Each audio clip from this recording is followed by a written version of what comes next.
हाय hello everyone. So PN Gadgil का Q3 का con call analysis करेंगे आज हम। रिजल्ट्स अच्छे थे कंपनी के थर्ड क्वार्टर में। ऑफ कोर्स इंडिविजुअल लेवल पे अगर आप देखोगे तो नंबर्स ठीक थे, बट अगर आप इसको इंडस्ट्री लेवल से कंपेयर करोगे तो थोड़े से डिसअपॉइंटिंग नंबर्स थे।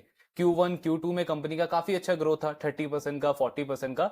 बट थर्ड क्वार्टर में कंपनी ने टाइटन को भी अंडर परफॉर्म किया, जो कि इतने बड़े बेस के ऊपर ऑपरेट करता है। 23-24% का ग्रोथ था। सो वो थोड़ा डिसअपॉइंटिंग था। हाउएवर अगर हम मार्जिन की बात करें, प्रॉफिटेबिलिटी की बात करें, तो उसमें बहुत अच्छी परफॉर्मेंस आई थी कंपनी की। सो अब देखना है कि कॉन कॉल के अंदर मैनेजमेंट कैसा कमेंट्री देते हैं आने वाले क्वार्टर्स के लिए, ग्रोथ का गाइडेंस कैसा है, एक्सपेंशन का क्या प्लान है कंपनी का, एंड ओवरऑल कैसी आउटलुक, कैसी अपॉर्चुनिटी लगती है इस बिजनेस के अंदर।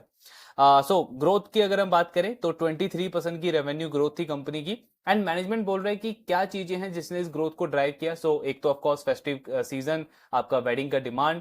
दूसरा, कंपनी कह रही है कि कंज्यूमर का सेंटीमेंट काफी अच्छा रहा थर्ड क्वार्टर में, एंड प्लस हमारा जो एफर्ट्स है अपने प्रोडक्ट पोर्टफोलियो को थोड़ा सा डाइवर्सिफाई करने का, इन सारी चीजों की वजह से इतने अच्छे ग्रोथ नंबर्स आए हैं। सेगमेंट वाइज अगर आप देखोगे तो 3-4 सेगमेंट्स हैं पीएन गडगिल के। पहला है रिटेल सेगमेंट। रिटेल सेगमेंट क्या है? वो सेल्स का नंबर जो कंपनी के खुद के स्टोर से आता है, कोको स्टोर जिसको बोलते हैं। सो 77% जो बिजनेस है कंपनी का वो इसी रिटेल वाले पार्ट से आता है, और इसमें 42% की ग्रोथ है। इसमें काफी अच्छी ग्रोथ रही है।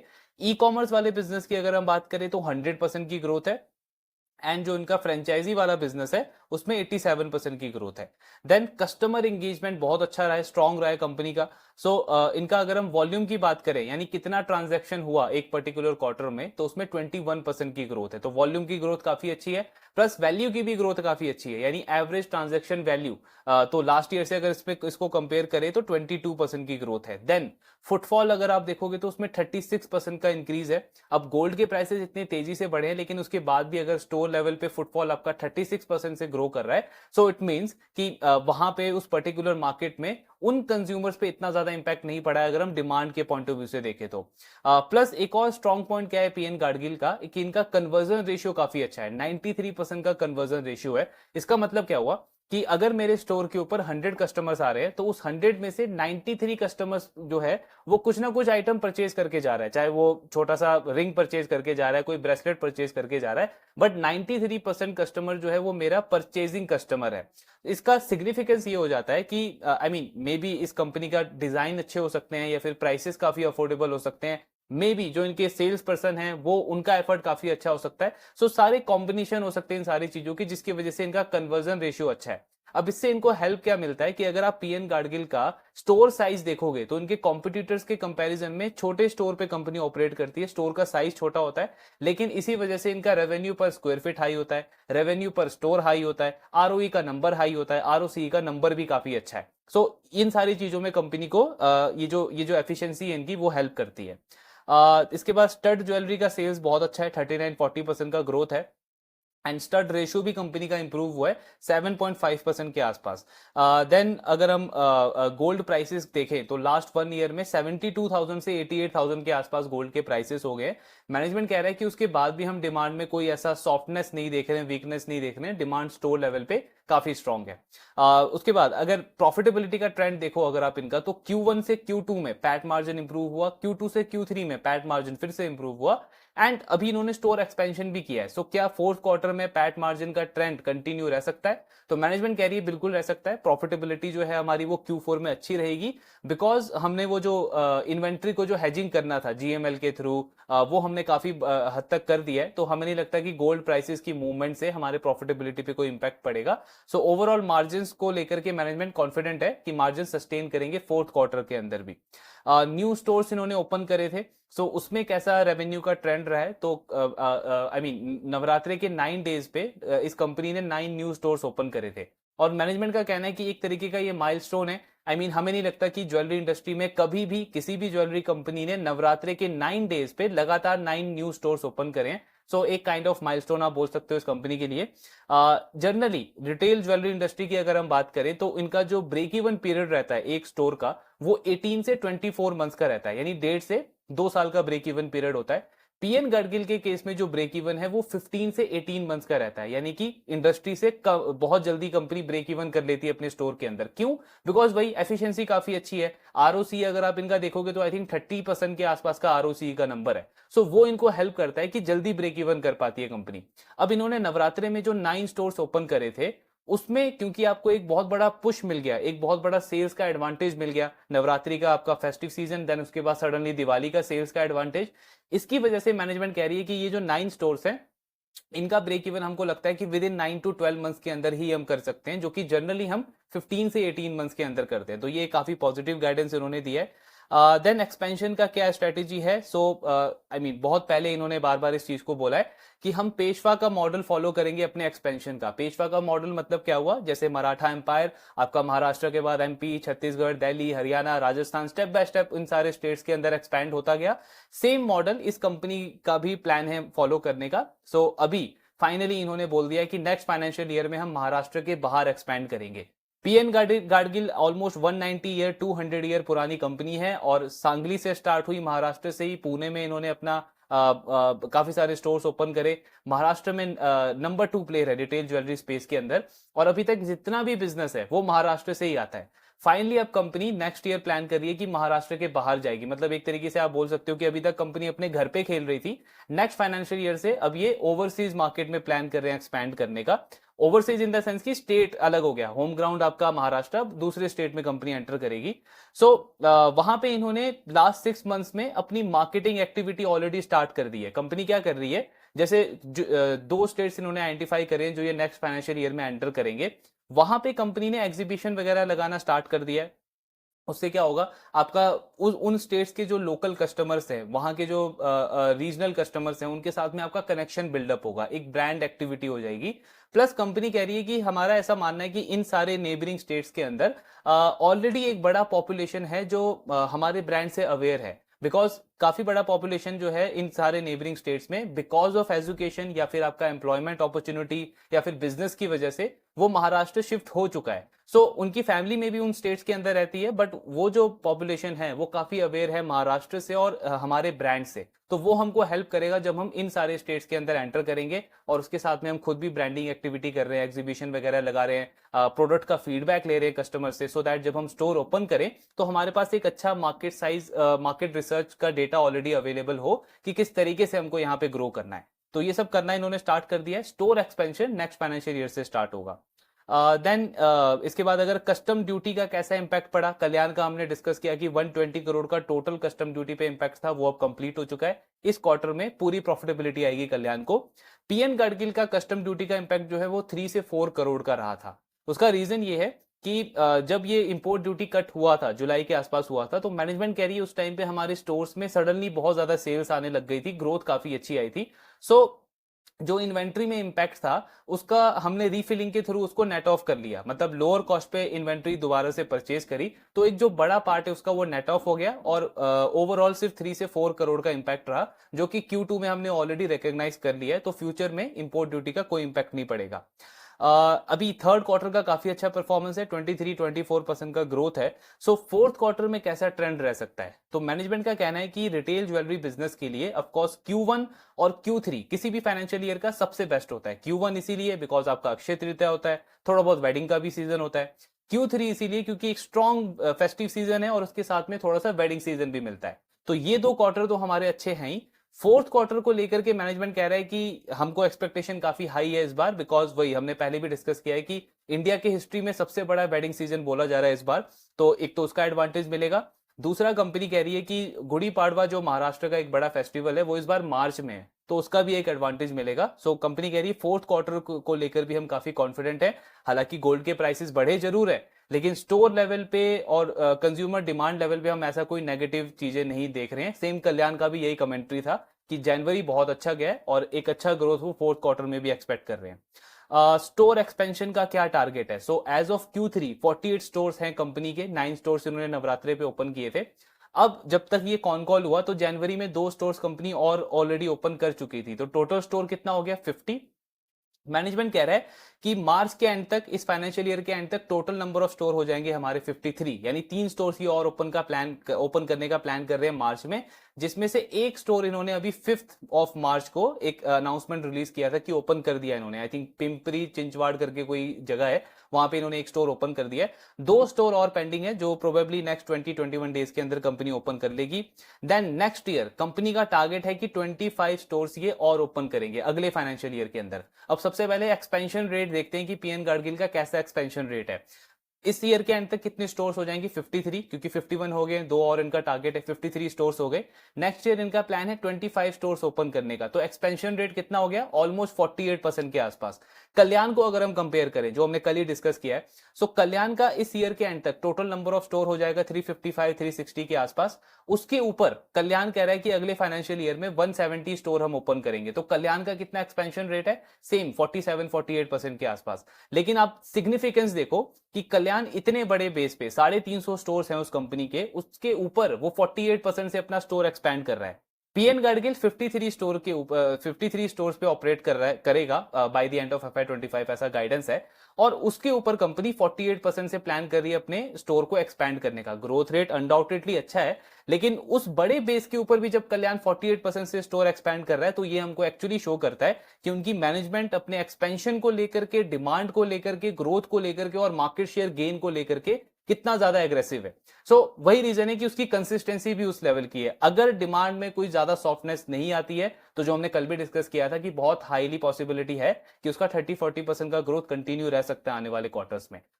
गाडगिल का भी अच्छा एक्सपेंशन रेट है, 48% से कंपनी नंबर ऑफ स्टोर्स को एक्सपैंड करने का प्लान कर रही है। अब इसमें कैसा फॉर्मेट रहेगा? तो इनके 15 स्टोर्स जो हैं वो इनके खुद के होंगे, खुद के इन द सेंस कि सारे 25 खुद के होंगे, पर जो 10 स्टोर्स है कंपनी के, वो इनका एक सब ब्रांड होगा। कंपनी एक अपना सब ब्रांड लॉन्च कर रही है, लाइफस्टाइल बाय पीएनजी।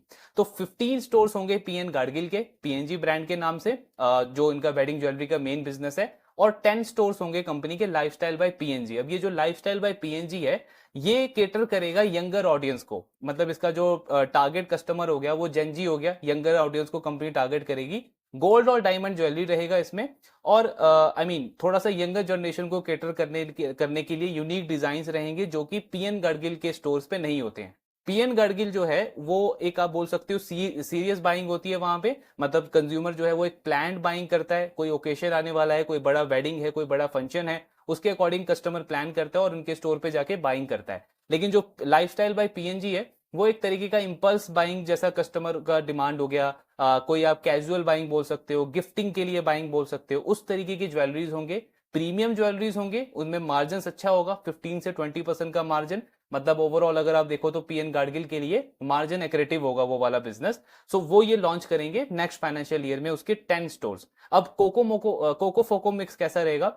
15 स्टोर्स जो हैं, जो पीएन गाडगिल के होंगे, पीएनजी के, इसमें से 7 से 8 स्टोर जो है वो कोको मॉडल के अंडर होगा, जिसमें इन्वेंट्री अराउंड 40 करोड़ के आसपास लगेगा। 40 करोड़ का इन्वेंट्री कैपेक्स हो गया। और बाकी का 7 से 8 स्टोर जो है वो फोको मॉडल होगा पीएनजी का। जो 10 स्टोर्स हैं लाइफस्टाइल बाय पीएनजी, ये 50-50 मिक्स रहेगा, मतलब 5 स्टोर आपके कोको मॉडल, 5 स्टोर हो गया आपका फोको मॉडल, और इसमें इन्वेंट्री का कॉस्ट जो है वो 7 से 8 करोड़ का आएगा। ये पूरा इनका एक्सपेंशन का प्लान है नेक्स्ट फाइनेंशियल ईयर का। देन अब कंपनी महाराष्ट्र के बाहर एक्सपैंड कर रही है, तो इबिटा मार्जिन पे इंपैक्ट पड़ सकता है। मैनेजमेंट का कहना है कि ज्यादा इंपैक्ट नहीं पड़ेगा, इनफैक्ट हमें लगता है कि इंपैक्ट बिल्कुल भी नहीं पड़ेगा, बिकॉज जो हमने 9 स्टोर्स ओपन करे हैं, प्लस अभी 5 स्टोर्स और ओपन हो जाएंगे by the end of FY25, इनसे रेवेन्यू आना स्टार्ट हो जाएगा। पुराने स्टोर्स की मैच्योरिटी बढ़ेगी, उनका मार्जिन इंप्रूव होगा, प्लस ओवरऑल हमारा स्टड रेशियो भी इंप्रूव होगा। ये सारी चीजें हैं जिससे हमको लगता है कि मार्जिन पे ज्यादा इंपैक्ट नहीं पड़ेगा। एंड जो हम एक्सपेंशन भी करेंगे वो हम डेट के थ्रू नहीं करेंगे, इंटरनल एक्रूवल के थ्रू करेंगे। सेम कल्याण का भी गाइडेंस था कि वो कंपनी भी जितना भी एक्सपेंशन करेगी अगले 2 साल में, प्लस FY27 के बाद में भी, उनका प्लान बिल्कुल नहीं है कि वो डेट लेकर के एक्सपैंड करें। इंटरनल एक्रूवल के थ्रू ही कंपनी एक्सपेंशन को प्लान कर रही है।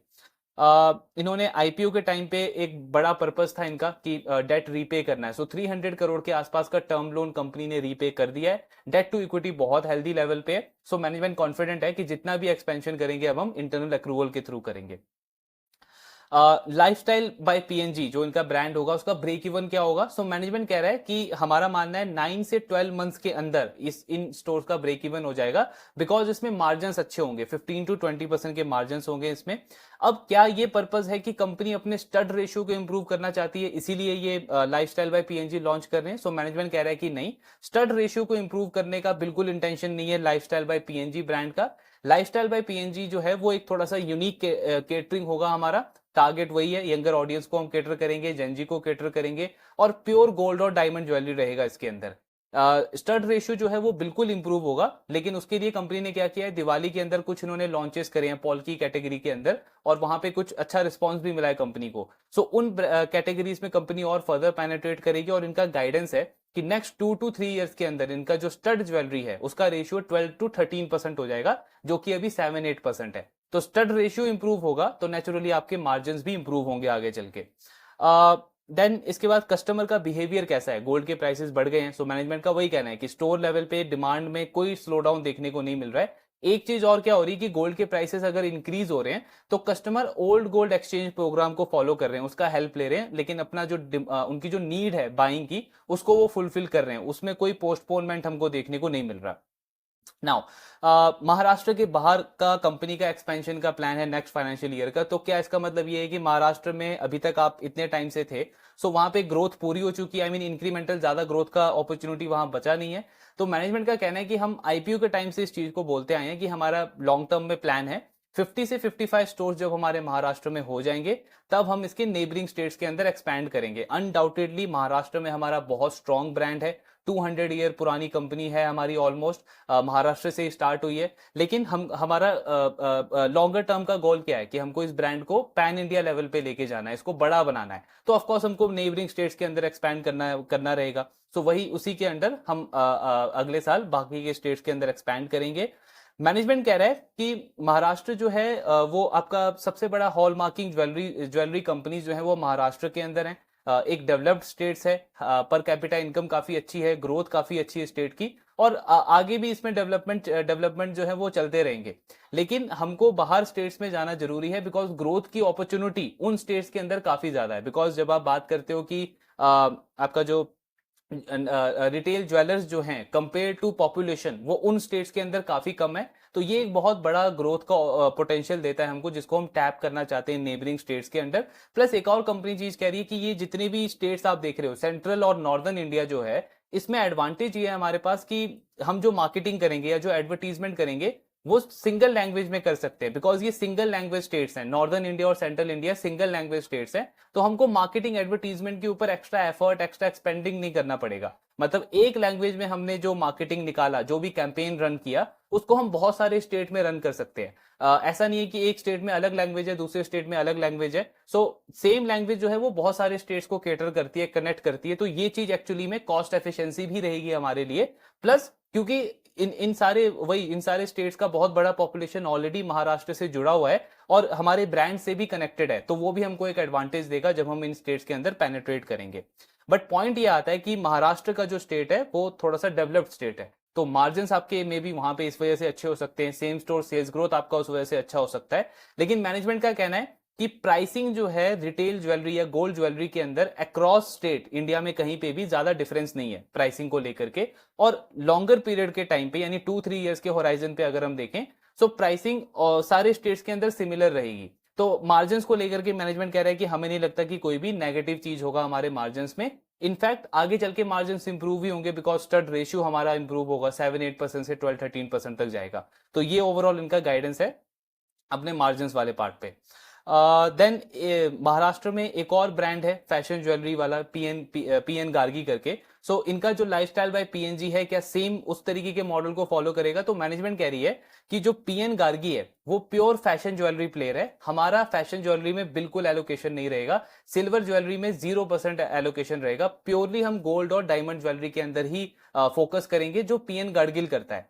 सिर्फ एक डिफरेंस ये होगा कि पीएन गाडगिल के स्टोर में थोड़ी सी सीरियस शॉपिंग होती है, प्लान शॉपिंग होती है, यहाँ पे थोड़ी सी इंपल्स बाइंग होगी, गिफ्टिंग कैटेगरी की होगी, और वही डिजाइन वगैरह जो है वो यंगर जनरेशन को केटर करने वाले होंगे। तो बस ये एक डिफरेंस है, बट फैशन ज्वेलरी के अंदर हम बिल्कुल पेनिट्रेट नहीं करने वाले। देन गोल्ड के प्राइसेस काफी तेजी से इंक्रीज हो रहे हैं, तो क्या ऐसा शिफ्ट देखा जा रहा है कि कस्टमर जो है वो 18 कैरेट की तरफ फॉलो कर रहे हैं? मैनेजमेंट का कहना है कि गोल्ड के प्राइसेस बढ़े जरूर हैं, लेकिन 18 कैरेट हमने लॉन्च भी किया है, काफी सारे स्टोर्स में किया है। इनिशियली हमने जो फिंगर रिंग्स होते हैं, जो चेन्स वगैरह होते हैं, छोटी कैटेगरी, उनमें हमने लॉन्च किया है और रिस्पॉन्स अच्छा मिल रहा है। लेकिन अभी हम ये नहीं बोल सकते कि कस्टमर गोल्ड प्राइसेस बढ़ने की वजह से 18 कैरेट की तरफ शिफ्ट कर रहा है, क्योंकि अभी भी हम ये चीज देख रहे हैं कि जो वेडिंग बाइंग है या फिर जो ओकेशनल के रिलेटेड जो सीरियस बाइंग है, वो कस्टमर आज भी 22 कैरेट के अंदर ही प्रेफर कर रहा है। सो 18 कैरेट को देखना पड़ेगा आगे हमें, और हमें लगता है जरूर है नेक्स्ट 5 ईयर्स में इसमें अच्छी ग्रोथ रहेगी, बट क्या वो वाली बाइंग शिफ्ट हो जाएगी 18 कैरेट में, ये अभी देखना पड़ेगा हमको टाइम के साथ। देन लैब ग्रोन डायमंड को लेकर के क्या प्लान है? सो पीएन गाडगिल वही सेम चीज कह रहा है कि स्टोर लेवल पे बिल्कुल डिमांड ही नहीं है, इंक्वायरी नहीं आ रही कस्टमर्स की तरफ से, और हमारा जो डायमंड ज्वेलरी में जो बिजनेस आता भी है वो लोअर सेंट्स में आता है, 10 सेंट्स, 15 सेंट, 20 सेंट्स में आता है। लैब ग्रोन डायमंड का बड़ा कंपटीशन जो है वो 1 कैरेट, 2 कैरेट, 3 कैरेट के अंडर है, जहां पे गोल्डियम इंटरनेशनल प्ले करता है, जिसको हमने डिस्कस भी किया था। तो कंपनी कह रही है कि अगर आगे चल के हमको स्कोप दिखेगा भी लैब ग्रोन डायमंड में, तो ये जो लाइफस्टाइल बाय पीएनजी है, इसके अंडर हम लैब ग्रोन डायमंड को लॉन्च करेंगे। सो ये इनका प्लान है। देन उसके बाद इनके अदर एक्सपेंसेस काफी इंक्रीज हो गए बिकॉज स्टोर एक्सपैंड किया है कंपनी ने। सो आगे चल के अदर एक्सपेंसेस का कैसा फ्लो रहेगा? तो मैनेजमेंट का कहना है कि अदर एक्सपेंसेस का जो बहुत बड़ा पार्ट है वो फिक्स है, जिसमें रेंटल एक्सपेंस आ गया, आपका इलेक्ट्रिसिटी का एक्सपेंस आ गया, स्टाफ एक्सपेंस आ गया, तो ये सारी चीजें जो हैं ये फिक्स कॉस्ट है। सो जैसे इन स्टोर्स का रेवेन्यू इंक्रीज होता जाएगा, वैसे वैसे अदर एक्सपेंसेस का जो कंट्रीब्यूशन है पूरे रेवेन्यू में वो कम होता जाएगा। तो आगे चल के मार्जिन पे अगेन इसका भी कोई नेगेटिव इंपैक्ट नहीं पड़ेगा। सेल्स मिक्स अगर आप देखोगे पीएन गाडगिल का, सो 25 से 28% जो सेल्स है इस कंपनी का वो ओल्ड गोल्ड से आता है, मतलब पुराना गोल्ड कस्टमर एक्सचेंज करता है, नया ज्वेलरी लेकर के जाता है। सो 25 से 28% सेल्स वहां से आता है।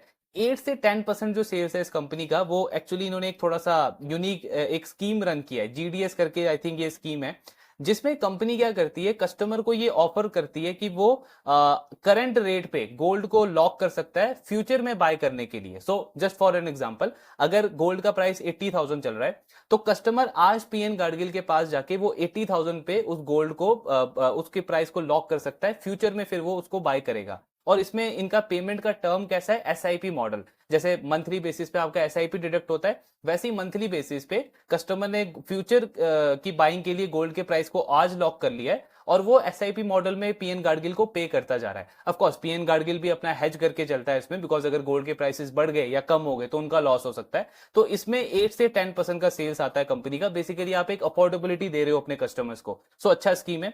और बाकी का जो बैलेंस सेल्स है वो कंपनी का ऑन स्पॉट होता है, यानी कस्टमर आया स्टोर के अंदर, उसने डिजाइन ज्वेलरीज वगैरह देखे एंड ऑन स्पॉट बाइंग करी उसने।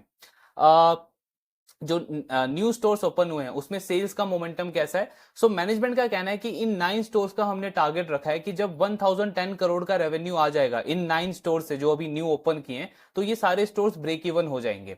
अभी तक लास्ट 3 मंथ्स में 240 करोड़ का रेवेन्यू आ चुका है इन 9 स्टोर से, यानी जो हमारा ब्रेक इवन का टारगेट है उसका 24% इन्होंने कंप्लीट कर लिया है। तो मतलब अगर आप कैलकुलेट करोगे तो टेक्निकली उस गाइडेंस के बिल्कुल अकॉर्डिंग है कि 9 से 12 मंथ्स के अंदर ये 9 स्टोर्स ब्रेक इवन कर सकते हैं, बिकॉज एक क्वार्टर में ही 24% का ब्रेक इवन अचीव कर लिया इन सारे स्टोर्स ने। देन हेजिंग रेशियो कितना है कंपनी का? तो 75% जो इनकी इन्वेंट्री है उसको कंपनी आज के टाइम पे हेज करके चल रही है। 30% जो हेज है इनका वो ओल्ड गोल्ड प्रोग्राम से है, कस्टमर गोल्ड देता है पुराना और उसके अगेंस्ट में कंपनी उसको मेल्ट करके रिफाइन करके नया डिजाइन बनाती है। सो 30% हेजिंग वहां से है। 30 से 35% जो हेजिंग है वो जीएमएल के थ्रू करी है कंपनी ने, एंड बाकी का 10 to 11% जो है वो डेरिवेटिव्स के थ्रू इन्होंने अपनी इन्वेंट्री को हेज किया हुआ है। एडवर्टीजमेंट एक्सपेंस की अगर हम बात करें तो यहाँ पे एक्चुअली इन्होंने गाइडेंस भी दिया है एक तरीके से अपने रेवेन्यू का। सो मैनेजमेंट कह रहा है कि हमारे रेवेन्यू का 1% जो है वो on an average advertisement expense रहता है। हमारा रेवेन्यू इस साल एक्सपेक्टेड है कि 7500 से 8000 करोड़ के बीच में रहेगा, तो एडवर्टीजमेंट एक्सपेंस हमारा 55 से 60 करोड़ के बीच में रहेगा। अब 7500 करोड़ अगर कंपनी रेवेन्यू करेगी तो एक्चुअली ये काफी लोअर नंबर हो जाएगा, बिकॉज इसका मतलब क्या हुआ कि फोर्थ क्वार्टर में वाई लेवल पे इनके रेवेन्यू में ग्रोथ ही नहीं आएगा, क्योंकि पिछले साल ही 1500 करोड़ का रेवेन्यू था फोर्थ क्वार्टर में। इस फाइनेंशियल ईयर में 9 मंथ्स में 6,000 करोड़ से ज्यादा का रेवेन्यू कंपनी ऑलरेडी कर चुकी है। तो 8,000 करोड़ का गाइडेंस इन्होंने एक्चुअली लास्ट क्वार्टर में भी दिया था, तो बहुत हाईली पॉसिबिलिटी है कि 8,000 करोड़ के आसपास का नंबर कंपनी अचीव कर सकती है FY25 के अंदर। सो उसके अकॉर्डिंग अगर आप कैलकुलेट करोगे तो Q4 में ऑनगोइंग क्वार्टर में 25% का ग्रोथ करना होगा पीएन गाडगिल को, जो कि पॉसिबल है, वही रन रेट चल भी रहा है इस कंपनी का। देन ये एक काफी इंटरेस्टिंग इनसाइट्स इन्होंने शेयर करी है कि वॉल्यूम ग्रोथ जब घटता है तो उस पे रिटेल ज्वेलर्स जो हैं या पीएन गाडगिल जो हैं वो कैसे स्ट्रेटेजी प्लान करते हैं अपने बिजनेस के रेवेन्यू को इंक्रीज करने का। सो मैनेजमेंट कह रही है कि पहला पॉइंट, जब भी ग्रामेज सेल्स घटता है, ग्रामेज सेल्स मतलब क्या हुआ, फॉर एग्जांपल पहले मैं अपने स्टोर्स में 100 केजी गोल्ड सेल कर रहा था, अब वो वॉल्यूम घट करके 70 केजी हो गया या 80 केजी हो गया। तो मैनेजमेंट कह रही है कि जब भी वॉल्यूम घटता है तो सबसे पहले हमको कोई ऐसा सीरियस कंसर्न नहीं होता है, क्योंकि हमारे रेवेन्यू के या फिर एक रिटेल ज्वेलर्स के रेवेन्यू के मल्टीपल लीवर्स हैं। पहला लीवर क्या है, वॉल्यूम ग्रोथ, लेकिन अगर वॉल्यूम ग्रोथ घट गया तो उसका मतलब वैल्यू ग्रोथ बढ़ गया, यानी गोल्ड के प्राइसेस इंक्रीज हुए। अब वैल्यू ग्रोथ को अच्छे से यूटिलाइज करने के लिए सबसे जरूरी है कि जो रिटेलर है, जो रिटेल ज्वेलर है, उसके स्टोर में फुटफॉल स्ट्रांग होना चाहिए। तो कंपनी कह रही है जब भी वॉल्यूम ग्रोथ घटता है और गोल्ड के प्राइसेस इंक्रीज होते हैं, सो हमारा फोकस जाता है कस्टमर्स के फुटफॉल के ऊपर, क्योंकि जितने ज्यादा कस्टमर्स मेरे स्टोर के अंदर विजिट करेंगे उतना ज्यादा चांस है कि मेरा सेल्स का नंबर बढ़ेगा, बिकॉज मेरा कन्वर्जन रेशियो काफी अच्छा है, 93% कन्वर्जन रेशियो इस कंपनी का। सो वो इनको हेल्प करता है कि ज्यादा फुटफॉल आया तो सेल्स के नंबर को फिर भी ये ग्रो कर लेते हैं अगर वॉल्यूम ग्रोथ घटता भी है कंपनी का। दूसरा चीज कंपनी कह रही है कि गोल्ड के प्राइसेस बढ़ रहे हैं, ऑफ कोर्स बढ़ रहे हैं, लेकिन उसके साथ में अगर आप देखोगे तो हमारा पर कैपिटा इनकम भी बढ़ रहा है, लोगों का स्पेंडिंग इनकम भी बढ़ रहा है, और उसके साथ में एस्पिरेशन भी बढ़ रहा है। सो वॉल्यूम ग्रोथ जरूर घटता है, लेकिन ओवरऑल लेवल पे अगर हम देखें तो नंबर ऑफ कस्टमर इंक्रीज होते जाते हैं, जिसकी वजह से ओवरऑल रेवेन्यू पे कोई खास नेगेटिव इंपैक्ट नहीं पड़ता। एंड साथ में हमारा जो स्टड रेशियो है, जो डायमंड ज्वेलरी है, वो हायर मार्जिन प्रोडक्ट है, तो वो प्रॉफिटेबिलिटी में भी हेल्प करता है। तो ये सारे लीवर्स हैं जो कंपनी रेवेन्यू और प्रॉफिटेबिलिटी के लिए यूज करती है जब गोल्ड के प्राइसेस इंक्रीज होते जाते हैं और वॉल्यूम में डी ग्रोथ आता है। देन इन्वेंट्री मैनेजमेंट में एक काफी अच्छी स्ट्रेटेजी कंपनी फॉलो करती है। सो एक्चुअली कोविड के बाद 2021-2022 के अराउंड इनकी मैनेजमेंट ने डिसाइड किया कि अक्रॉस स्टोर्स, जितने भी स्टोर्स हैं हमारे, उसमें हम हमारी इन्वेंट्री लेवल को 25 से 30% घटा देंगे। क्यों घटा देंगे? बिकॉज मैनेजमेंट ने देखा कि अगर गोल्ड के प्राइसेस काफी तेजी से मूव करते हैं, काफी शार्प मूवमेंट होता है गोल्ड के प्राइसेस में, सो हमारी इन्वेंट्री पे रिस्क हो सकता है। उस टाइम पे गोल्ड के प्राइसेस में इतनी शार्प मूवमेंट नहीं थी, तो कंपनी का कहना है कि हमने उससे पहले इस चीज को प्लान कर लिया था, एंड वहां पे इन्होंने अपने इन्वेंट्री लेवल को 25 से 30% कम कर दिया, और उसको कंपनसेट कर दिया इन्होंने मेड टू ऑर्डर से। मेड टू ऑर्डर का मतलब क्या हुआ, कस्टमर आपके स्टोर के ऊपर आ रहा है और वो कस्टमाइज ऑर्डर दे रहा है कि उसको एक पर्टिकुलर ज्वेलर चाहिए, इस डिजाइन का चाहिए, इतना कैरेट चाहिए, इतना वेट होना चाहिए। कस्टमाइज आपको ऑर्डर दिया और आपने 1-2 दिन के अंदर उसको सप्लाई कर दिया वो डिजाइन वगैरह बना करके। सो इनका 1/3 जो सेल्स है आज के टाइम पे वो मेड टू ऑर्डर से आता है, और इन्वेंट्री लेवल काफी कम है। कंपनी कह रही है कि अगर आप हमारे पीयर से कंपेयर करोगे, सो हमारे कॉम्पिटिटर्स पीयर्स का एवरेज इन्वेंट्री जो है वो 55 से 60 करोड़ होता है, हमारे स्टोर्स में जो इन्वेंट्री है वो 40 करोड़ होता है। हमारा 1/3 बिजनेस मेड टू ऑर्डर से आता है। ये डिसीजन हमने 2021-22 में लिया था, इसीलिए इनका रेवेन्यू पर स्क्वायर फीट काफी अच्छा है, इनका स्टॉक टर्न काफी अच्छा है, इन्वेंट्री टर्नओवर काफी अच्छा है, आरओसीई का नंबर काफी अच्छा है, रेवेन्यू पर स्टोर काफी अच्छा है। ये सारे मैट्रिक्स इसीलिए इतने अच्छे हैं बिकॉज मैनेजमेंट कह रहा है कि हमने इन्वेंट्री को काफी अच्छे से यूटिलाइज करना स्टार्ट किया 2021-22 के अराउंड। देन उसके बाद मैनेजमेंट कह रही है कि गोल्ड के प्राइसेस जो इतनी तेजी से इंक्रीज हुए हैं लास्ट 5-10 ईयर्स के अंदर, तो उस पे मैनेजमेंट ने काफी अच्छा इंसाइट शेयर किया है कि जो आज के टाइम पे अगर आप देखोगे जो एक बैंगल होता है, कंपनी कह रही है कि पहले एक बैंगल में 50 ग्राम का ऑलमोस्ट जो है वो गोल्ड ज्वेलरी यूज होता था।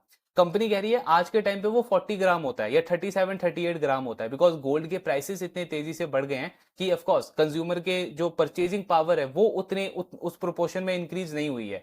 सो इसलिए जितने भी रिटेल ज्वेलर्स हैं वो क्या फॉलो करते हैं कि वॉल्यूम तो आप घटा दोगे, वेट तो आप कम कर दोगे गोल्ड की ज्वेलरी का, लेकिन उसके साथ में वो मेक श्योर करते हैं कि वो जो ज्वेलरी है उसका डिजाइन काफी अट्रैक्टिव होना चाहिए, उसका लुक बहुत अच्छा होना चाहिए, आई मीन आपने वेट कम कर दिया, लेकिन कस्टमर को ऐसा नहीं लगना चाहिए कि वो कोई बहुत सस्ती चीज परचेज कर रहा है। उसका उसका वो जो वैल्यू है वो वैल्यू वैसे ही रहना चाहिए, कस्टमर की ईगो आई मीन उससे हर्ट नहीं होनी चाहिए।